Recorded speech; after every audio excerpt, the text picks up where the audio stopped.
سورت ہود، page number 439، سورت ہود، اس کی اہمیت، تعارف اور فضیلت۔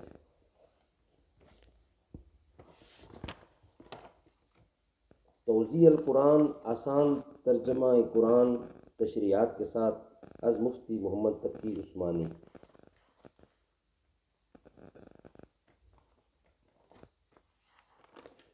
اعوذ باللہ السمیع العلیم من الشیطان الرجیم، بسم اللہ الرحمن الرحیم۔ الحمد للہ وکفی وسلام علی عبادہ الذین اصطفی۔ سورت ہود، پارہ بما من دابتن، 12واں پارہ ہے، اور سورت کا جو نمبر ہے سیریل کے حساب سے وہ 11واں نمبر ہے۔ یہ سورت مکی ہے اور اس میں 123 آیتیں ہیں اور 10 رکوع ہیں۔ بسم اللہ الرحمن الرحیم۔ الف لام را، کتاب احکمت آیاتہ ثم فصلت من لدن حکیم خبیر۔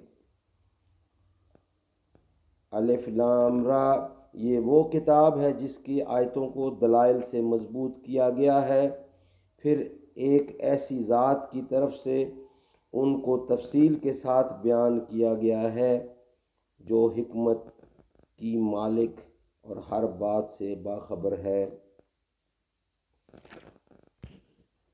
سورت ہود کا تعارف، اس کی فضیلت اور اس کی اہمیت، یہ ہے ہمارا سبجیکٹ۔ یہ سورت بھی مکی ہے اور اس کی مضامین پچھلی سورت کے مضامین سے ملتے جلتے ہیں، البتہ سورت یونس میں جن پیغمبروں کے واقعات اختصار کے ساتھ بیان ہوئے تھے، اس سورت میں انہی تفصیل کے ساتھ بیان کیا گیا ہے۔ خاص طور پر حضرت نوح، حضرت ہود، حضرت صالح، حضرت شعیب اور حضرت لوط علیہ السلام کے واقعات زیادہ تفصیل سے انتہائی بلیغ اور مؤثر اسلوب میں بیان فرمائے گئے ہیں۔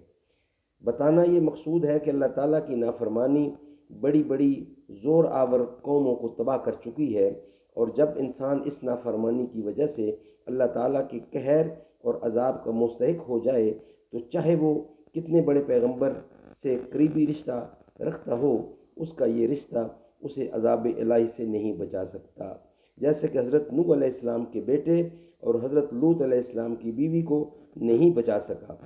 اس صورت میں عذاب الہی کے واقعات اتنے مؤثر انداز میں بیان ہوئے ہیں اور دین پر استقامت کا حکم اتنی تاکید سے بیان فرمایا گیا ہے کہ ایک مرتبہ حضرت صلی اللہ علیہ وسلم نے فرمایا کہ مجھے سورہ ہود اور اس جیسی صورتوں نے بوڑھا کر دیا ہے۔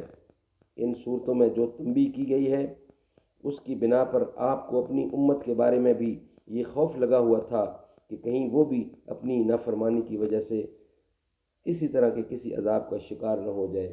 اللہ تعالی ہمیں عمل کرنے کی توفیق عطا فرمائے۔ صدق اللہ العلی العظیم۔